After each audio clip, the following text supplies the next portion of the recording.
पूरे उत्तर प्रदेश में शिक्षकों से शिक्षा के अलावा लगभग 50 काम लेकर हमें शिक्षा से वंचित किया जा रहा है। ऐसे संवेदनहीन फरमान जारी नहीं करने चाहिए।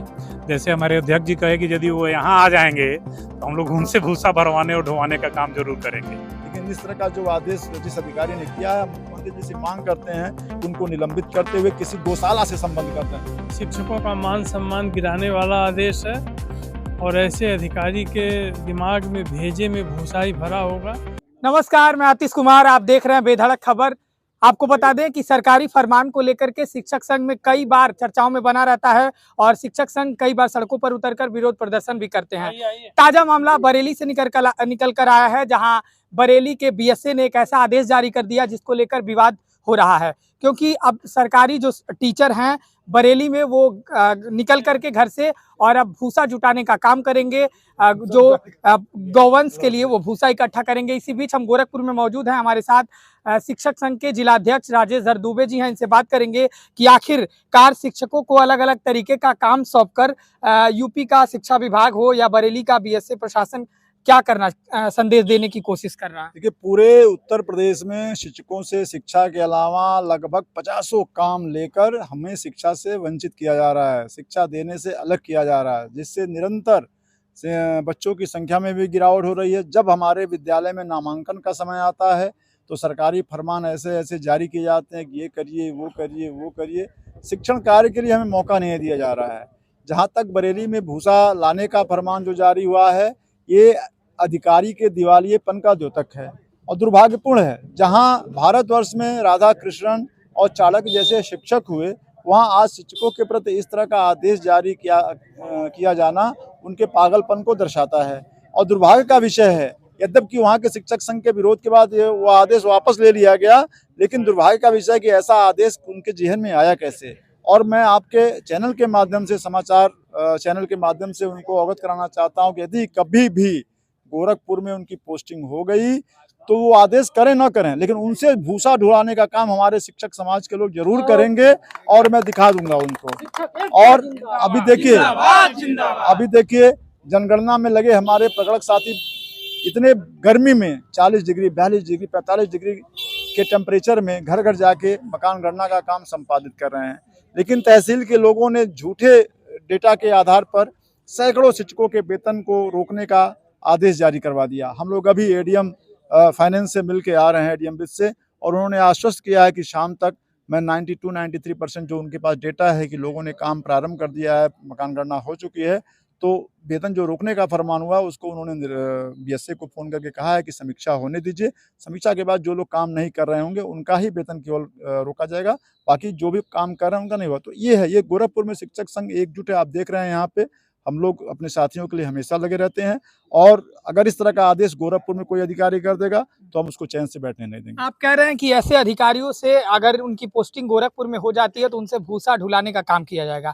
कई सारे शिक्षक जो बरेली के हैं वो भी कह रहे हैं कि ऐसे अधिकारी जो आदेश देते हैं उनके दिमाग में भूसा भरा रहता है।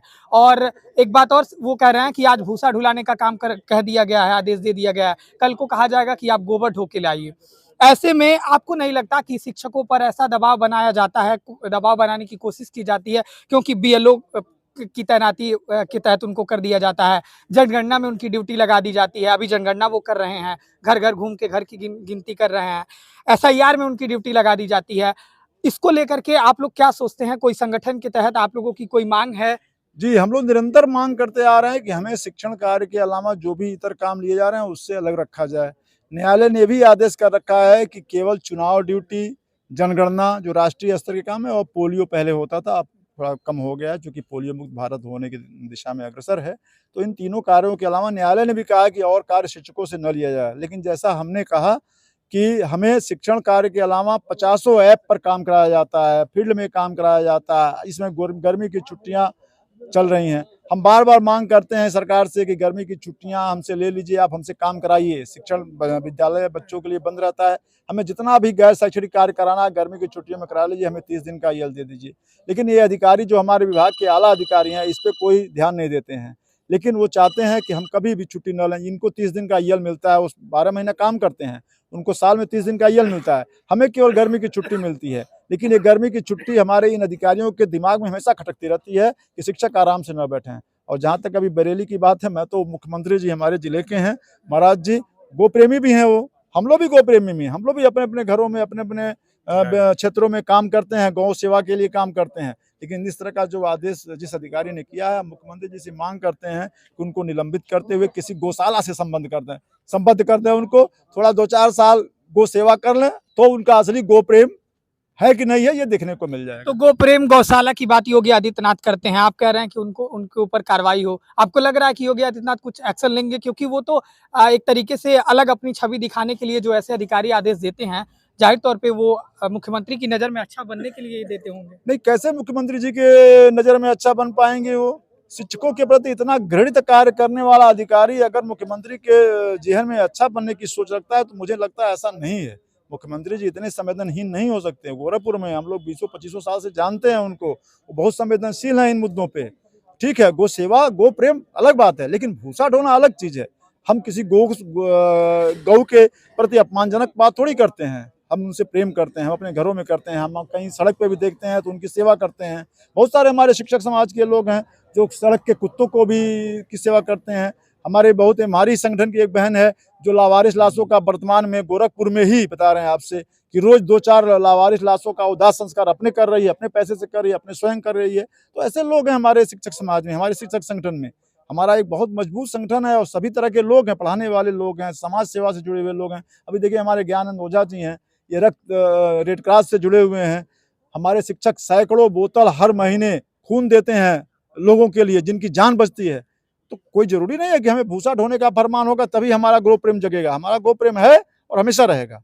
अभी कई सारे शिक्षक कह रहे हैं कि उनको अलग अलग जो गैर शैक्षणिक कार्य दे दिया जा रहा है, इसमें वो बिजी हो जा रहा है। ऐसे में वो बच्चों को स्कूल में पढ़ा नहीं पा रहे हैं।